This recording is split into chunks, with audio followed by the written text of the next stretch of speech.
Puji Tuhan, salam sejahtera dalam kasih Tuhan kita Yesus Kristus. Tuhan Yesus baik.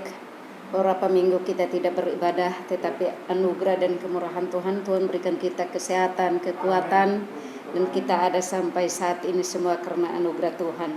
Kembali kita bersyukur dan berterima kasih Tuhan baik dalam hidup kita. Sama-sama bangkit berdiri, kita akan mulaikan ibadah kita dengan kita mengangkat pujian kita, kemurahan-Mu lebih dari hidup.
Kemurahan-Mu lebih dari hidup.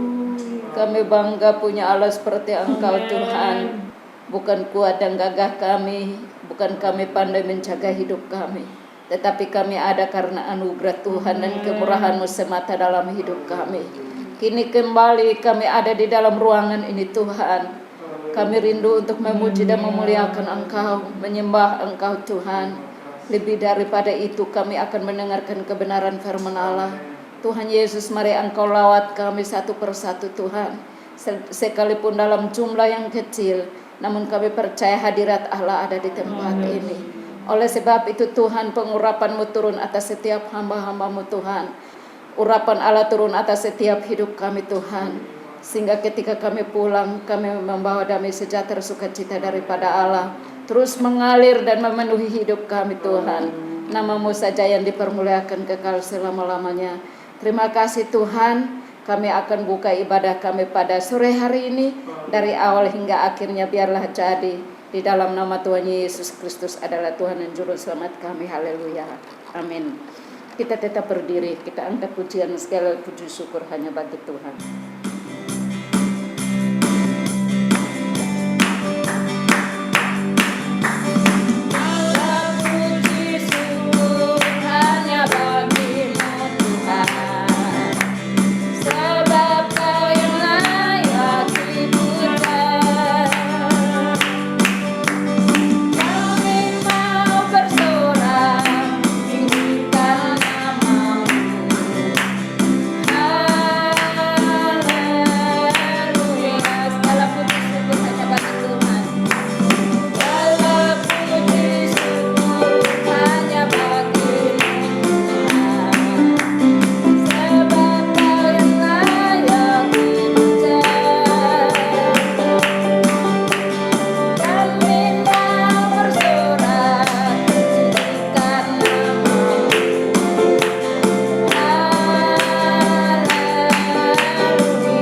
bertambah-tambah cinta Tuhan dalam hidup kita.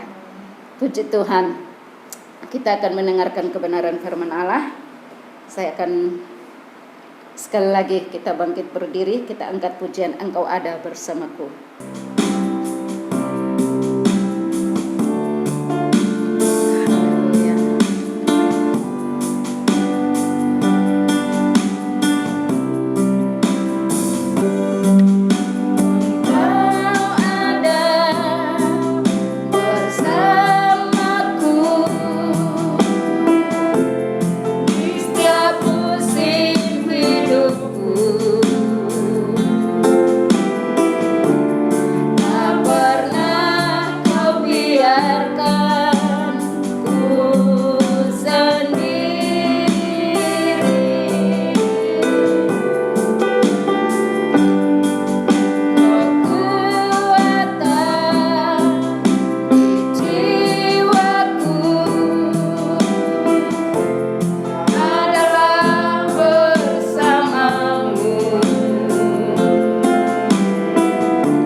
Puji Tuhan, haleluya, sukacita yang besar. Kita boleh berkumpul kembali dengan keadaan yang sehat, kuat semua oleh karena pertolongan dan kemurahan Tuhan saja dalam kehidupan kita. Mari Bapak Ibu Saudara, kita akan sama-sama belajar kebenaran firman Tuhan.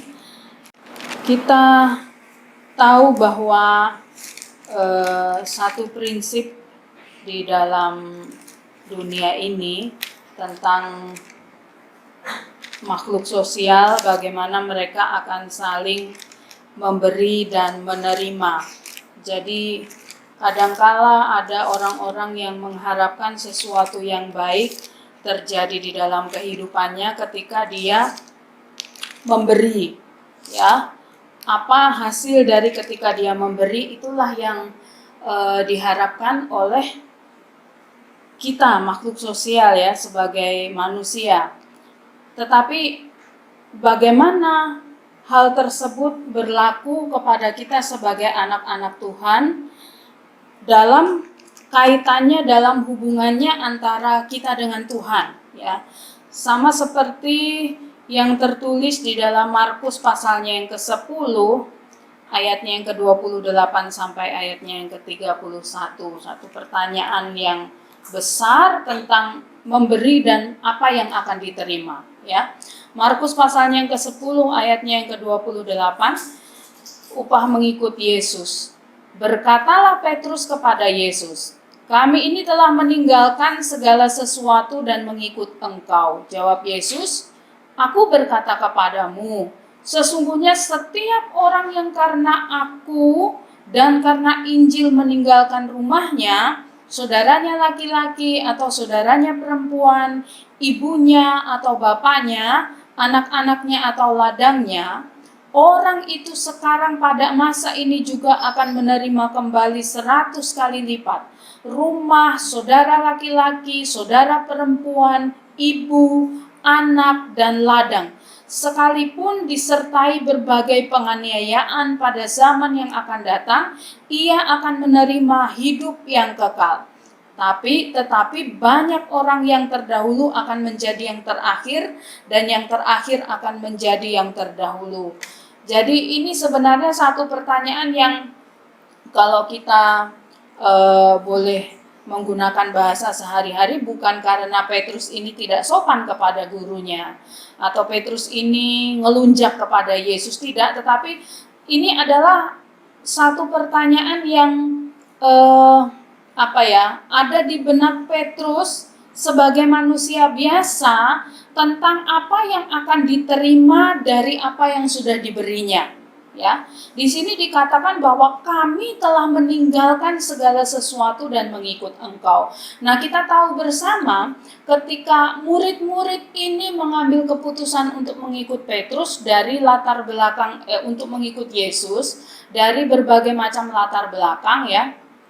Ada yang nelayan, ada yang pemungut cukai. Mereka memang meninggalkan segala sesuatu yang menjadi miliknya dan mengikut Yesus. Dan memang mengikut Yesus, kemanapun Yesus pergi, pekerjaan apapun yang Yesus kerjakan, mereka selalu mengikut Yesus. Mereka selalu mengikut Yesus. Hanya saja ketika penyaliban Yesus terjadi, ada kita membaca kisah-kisah beberapa orang yang memang meninggalkan, dalam arti mereka mengakui tentang kemahakuasaan Yesus, tetapi karena beratnya aniaya yang diterima, mereka tidak mengakuinya. Ya, ada beberapa murid yang meninggalkan Yesus. Tetapi kalau kita melihat bahwa ini adalah satu pertanyaan yang sebenarnya wajar diungkapkan karena mereka sudah melakukan segala sesuatu. Nah, mereka mau tahu apa yang akan diterima ketika segala sesuatu itu sudah dikorbankan untuk mengikut Yesus. Nah, di dalam ayat ini pun dikatakan bahwa Yesus menjawab dengan bijaknya. Setiap orang yang meninggalkan ini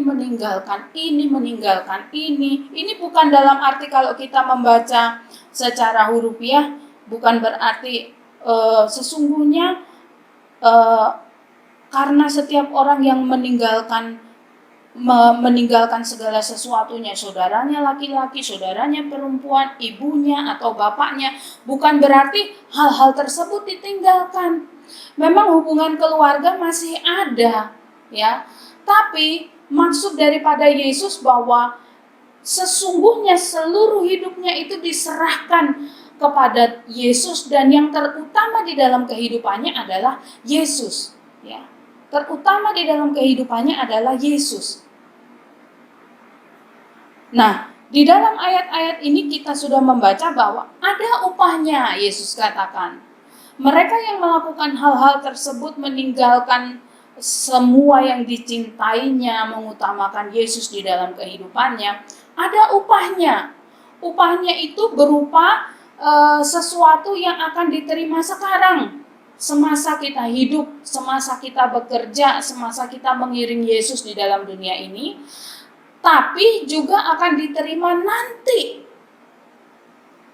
yang akan datang, ya, di dalam kekekalan. Jadi bukan hanya ketika kita ada di atas muka bumi ini, tetapi di hari kesudahannya nanti pun kita akan menerimanya. Itu adalah merupakan janji Tuhan di dalam kehidupan kita, ya. Kalau kita melihat bahwa sebenarnya apa yang kita tinggalkan itu tidak sebanding dengan upah yang akan kita terima ketika kita mengikut Yesus. Ketika kita mengambil keputusan untuk setia, hidup sesuai dengan kebenaran firman Tuhan. Apa yang kita terima itu lebih besar daripada apa yang kita tinggalkan.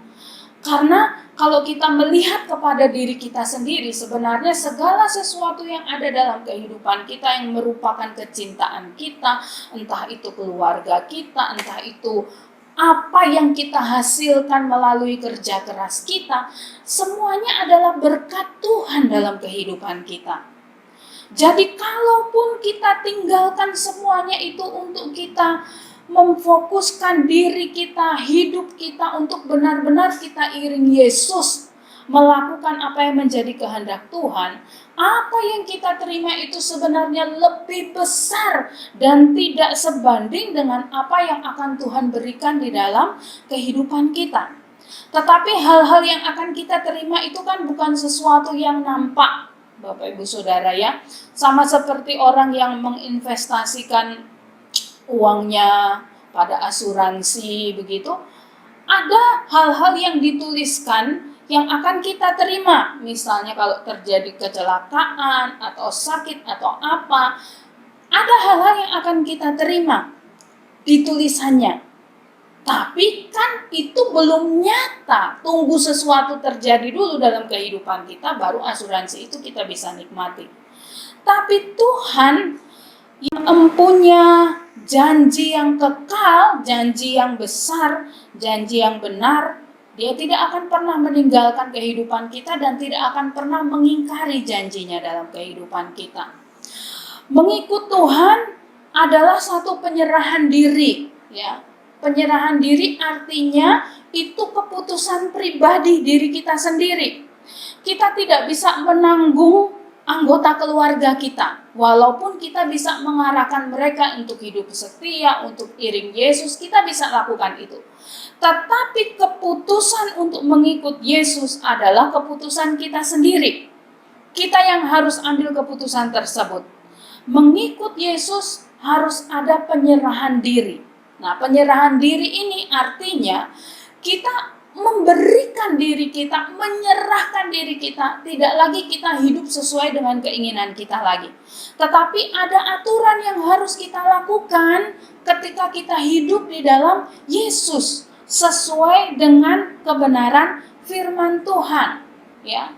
Mengikut Yesus juga merupakan pernyataan iman.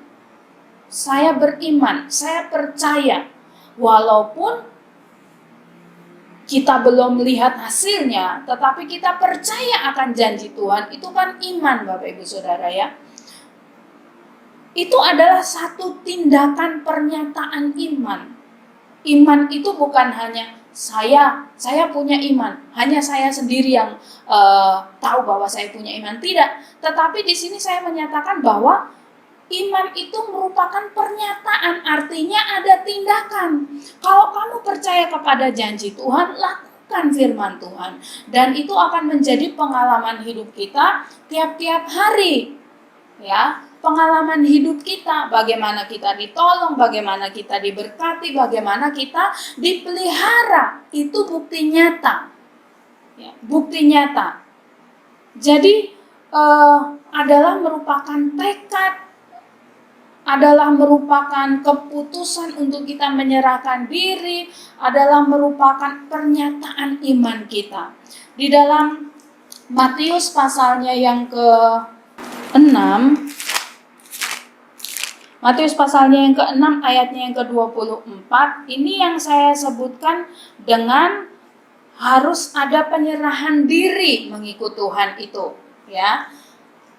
Di dalam Matius pasal yang ke-6 ayatnya yang ke-24 firman Tuhan katakan, tak ada seorang pun dapat mengabdi kepada dua tuan, karena jika demikian ia akan membenci yang seorang dan mengasihi yang lain, atau ia akan setia kepada yang seorang dan tidak mengindahkan yang lain. Kamu tidak dapat mengabdi kepada Allah dan kepada Mammon.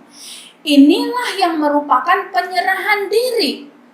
Artinya ketika kita ambil keputusan untuk percaya kepada Tuhan, beriman kepada Tuhan kita Yesus Kristus, maka kita ambil keputusan untuk Yesuslah Tuhan kita, Yesuslah Raja kita. Kita tidak bisa mempercayakan kepercayaan kita kepada hal-hal lain lagi.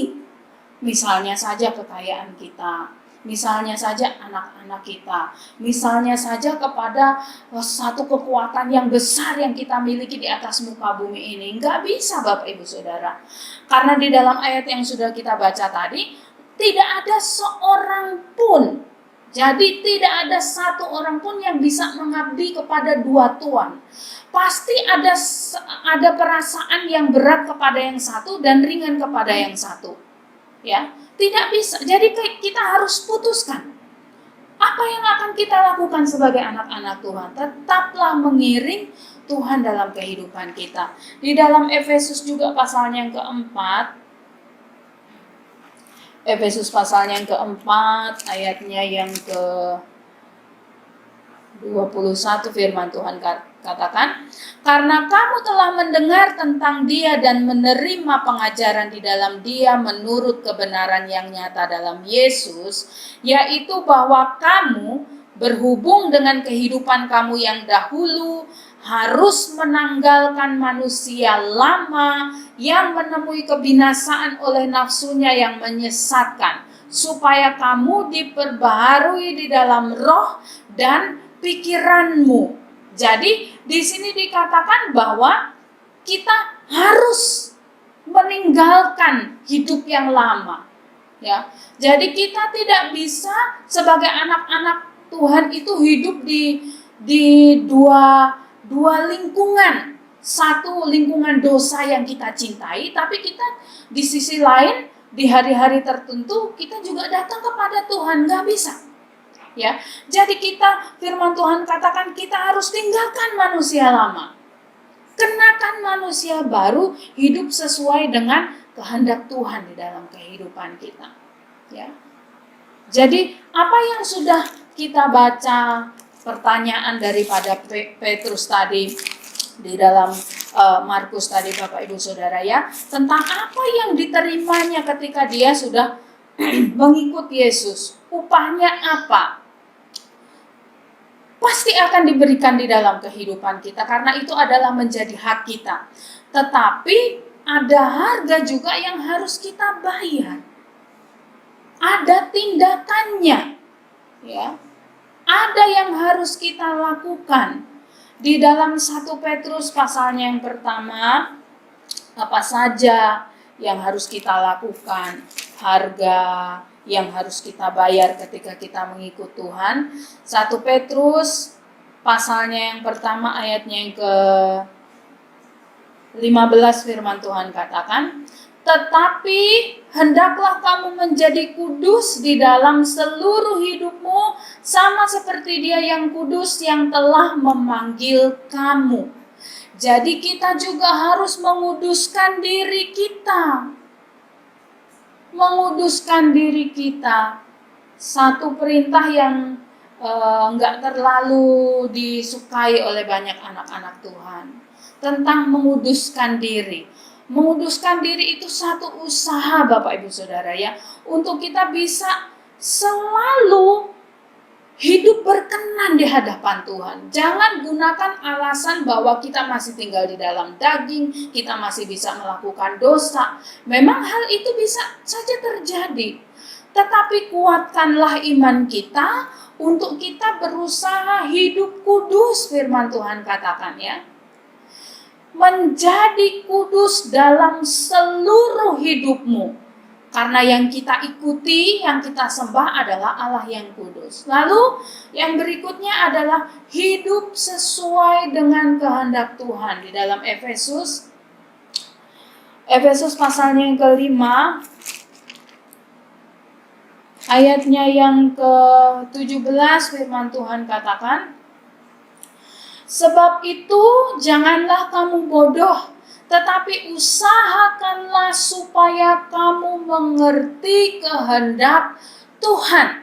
Nah, ini yang harus kita lakukan setiap hari, setiap saat. Kita harus mengerti apa sebenarnya yang Tuhan inginkan agar kita itu lakukan di dalam kehidupan kita. Mengerti kehendak Tuhan. Banyak keuntungan saudara kalau kita membahas tentang apa saja berkatnya bagi setiap orang yang mengerti kehendak Tuhan. Itu banyak sekali berkat yang akan kita terima ketika kita mengerti kehendak Tuhan. Karena disitulah saudara, hati kita ini terpaut kepada Tuhan. Ya, hati kita ini tertuju kepada Allah kita. Sehingga apa yang menjadi kerinduannya, apa yang menjadi keinginannya untuk selalu memberkati hidup kita, bukan hanya untuk berkat-berkat jasmani. Lebih daripada itu kita dipuaskan di dalam berkat-berkat rohani. Dia akan mencurahkannya dalam kehidupan kita kalau kita mengerti kehendak Tuhan. Ya, banyak orang tidak mudah mengerti kehendak Tuhan karena hal yang paling sepele pun tidak suka dilakukannya, ya, yaitu mengerti, mengetahui dan belajar melakukan kebenaran firman Tuhan. Kalau sudah di dalam hidupnya tidak suka teguran, tidak suka templakan firman Tuhan kepada kita, sudah orang-orang seperti itu yang memportal dirinya sendiri untuk berkat yang mengalir di dalam kehidupannya sebenarnya ya.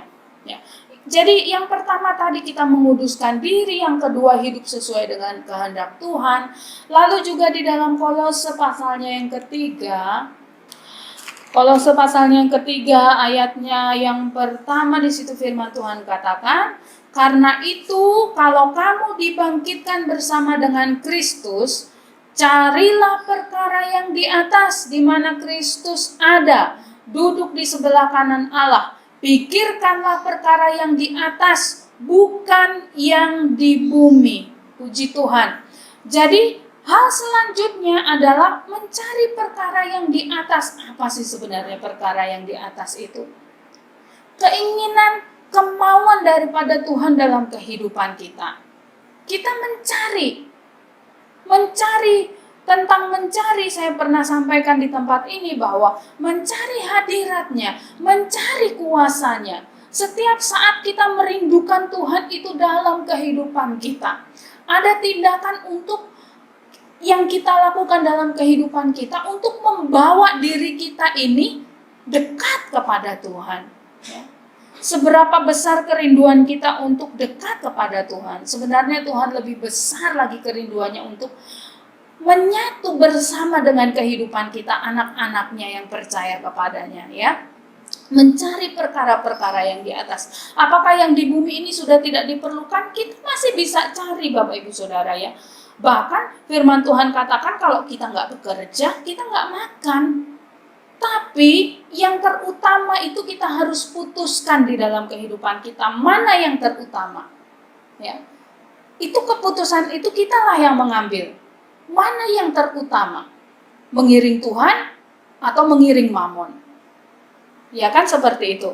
Lalu selanjutnya, setelah itu di dalam Matius pasalnya yang ke-6, Matius pasalnya yang ke-6, ayatnya yang ke-33, ini tentang keputusan tadi.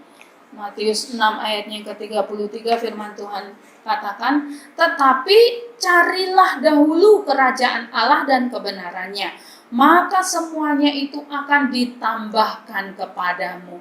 Jadi ada yang terutama dari yang utama dalam kehidupan kita. Kita harus tentukan, kita harus pilih, ya, orang-orang yang tidak berani mengambil keputusan untuk mengutamakan Tuhan. Bapak Ibu Saudara, saya tidak harus jelaskan bagaimana caranya kita mengutamakan Tuhan. Pasti Bapak Ibu Saudara sudah tahu seperti apa mengutamakan Tuhan. Orang-orang yang tidak berani mengambil keputusan untuk mengutamakan Tuhan, hidupnya itu penuh dengan kebimbangan. Jadi dikatakan sama seperti kapal yang diterjang ombak ke kanan, ke kiri, ya. Dia tidak bisa menentukan kemana dia harus berlabuh. Tapi kalau di dalam kapal tersebut ada Yesus juru-mudinya, disitulah kita tertolong. Tidak ada satu kapal pun atau tidak ada satu kehidupan pun yang tidak akan mengalami ombak, yang tidak akan mengalami pencobaan.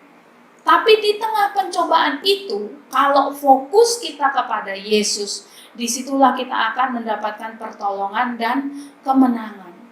Ya. Yang terakhir, Bapak Ibu Saudara, apakah yang akan kita terima? Apakah upahnya bagi kita yang mengikut Tuhan, yang mengiring Tuhan? Di dalam 1 Timotius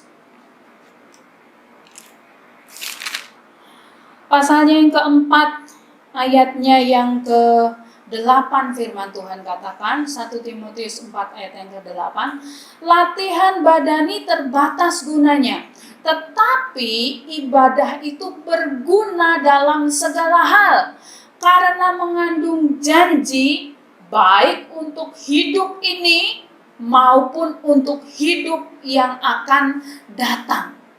Ya, ini janji Tuhan dalam kehidupan kita, mengandung janji untuk hidup ini, artinya untuk sekarang ini maupun untuk hidup yang akan datang. Demikian juga di dalam masih di dalam 1 Timotius, sekarang di dalam pasalnya yang ke-6 ayatnya yang ke-6, di situ dikatakan, memang ibadah itu kalau disertai rasa cukup memberikan keuntungan besar. Puji Tuhan. Haleluya. Ibadah adalah melakukan kehendak Tuhan. Ketika kita melakukan kehendak Tuhan, disitulah kita beribadah. Jadi ada berkat yang Tuhan siapkan dalam kehidupan kita, ya.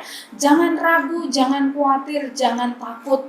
Tuhan tidak pernah ingkar janji dalam kehidupan kita. Dia senantiasa menepatinya dalam kehidupan kita, baik untuk hidup sekarang maupun untuk hidup di masa yang akan datang. Tuhan akan senantiasa menolong, Tuhan akan senantiasa memberkati, dan yang terbesar yang menjadi kerinduan kita bersama adalah kita hidup di dalam kekekalan. Bukan kita seorang diri, Bapak Ibu Saudara, ya, tetapi kita bersama dengan Yesus pujaan kita, Yesus yang kita sembah, Yesus yang kita muliakan. Dalam pencobaan, ya, ketika Yesus menjawab pertanyaan daripada Petrus, dalam banyak pencobaan itu kita harus tetap memfokuskan diri kita untuk kita tetap iring Tuhan. Ya, jangan sampai apa yang dikatakan banyak orang yang terdahulu akan menjadi yang terkemudian itu menjadi milik kita, kan kita tidak mau seperti itu. Jadi tetaplah setia, tetaplah setia mengiring akan Tuhan. Tuhan akan menolong kehidupan kita. Haleluya. Puji Tuhan. Demikian kebenaran firman Tuhan. Saya serahkan kepada Bapak Ibu.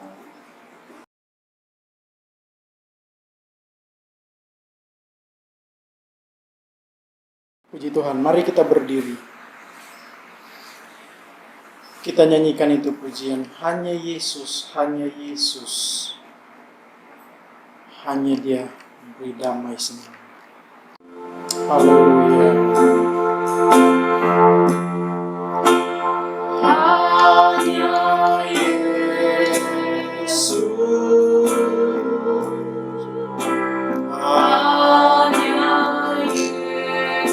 Yesus, hanya Dia beri damai senang. Tiap pikulan pasti kan hilang. Hanya Yesuslah,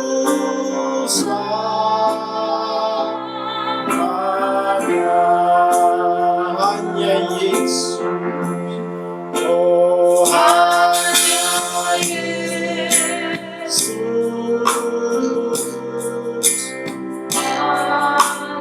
hanya Yesus,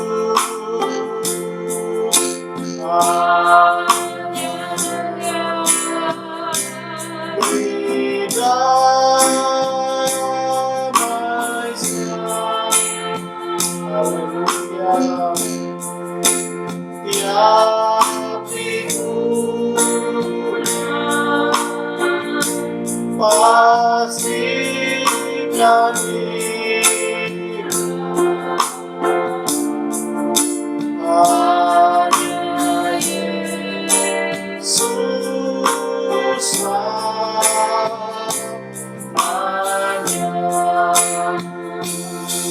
Bapa di dalam surga, terima kasih Tuhan. Engkau adalah Tuhan yang selalu menolong kami ya Tuhan. Itu sebabnya Tuhan, kami hanya berharap kepadamu Tuhan. Kami hanya memandang Engkau di dalam hidup kami ya Tuhan. Karena kami tahu Engkau Tuhanlah yang menjadi penolong kami. Terima kasih Tuhan buat kebenaran firman-Mu bagi kami saat ini ya Tuhan. Kami sudah diberkati, kami sudah diteguhkan, dikuatkan lagi dengan firman-Mu Tuhan. Biarlah Tuhan kami mau menjalani kehidupan kami ini di hari-hari ke depan ya Tuhan. Kami tetap berharap kepada Engkau, kami tetap melihat Engkau, memandang kepada Engkau ya Tuhan. Terima kasih Tuhan, terpujilah nama-Mu Bapa di dalam sorga. Berkati hamba-Mu yang sudah menyampaikan kebenaran firman-Mu. Biar Engkau tetap pakai selalu hamba-Mu dengan kuasa-Mu Tuhan. Biarlah kami semua juga yang sudah mendengarkan firman-Mu, kami tetap percaya kepada Engkau ya Tuhan. Terima kasih Tuhan, terpujilah nama-Mu. Tuhan memberkati kami semua saat ini ya Tuhan. Baik kami yang ada di tempat ini maupun jemaat Tuhan yang ada di rumah masing-masing. Tuhan, Engkau berkati kami semua ya Tuhan. Tuhan selalu menolong kami ya Tuhan. Berkati setiap keluarga rumah tangga kami ya Tuhan. Berkati ya Tuhan, pelihara semuanya ya Tuhan. Tuhan selalu melindungi, menjaga kami ya Tuhan. Biarlah kami ada di dalam penyertaan Tuhan. Berkati setiap pekerjaan kami. Berkati setiap mata pencaharian dari jemaat-Mu. Tuhan tolong selalu ya Tuhan. Biarlah jemaat-Mu selalu mengandalkan Engkau di atas segala-galanya ya Tuhan. Terpujilah nama-Mu Bapa di dalam sorga. Kami serahkan seluruh kehidupan kami ke dalam tangan-Mu. Tuhan selalu menyertai kami ya Tuhan. Terima kasih Bapa di dalam sorga. Terima kasih kalau kami akan berpisah. Tuhan menyertai kami. Tuhan memimpin kami selalu ya Tuhan. Biarlah kami selalu mengalami sukacita di dalam Engkau. Terima kasih Bapa di dalam sorga. Jemaat Tuhan, mari kita angkat tangan kita. Terimalah berkat daripada Allah Bapa, cinta dan kasih sayang daripada Tuhan Yesus Kristus, pimpinan penghentaran persekutuan dari Allah Roh Kudus akan menyertai kita mulai saat ini, besok sampai selama-lamanya, sampai Tuhan Yesus datang kembali. Kita terima berkat ini dalam nama Tuhan Yesus Kristus yang percaya bersama-sama kita berkata, amin. Puji Tuhan, Tuhan memberkati kita semua.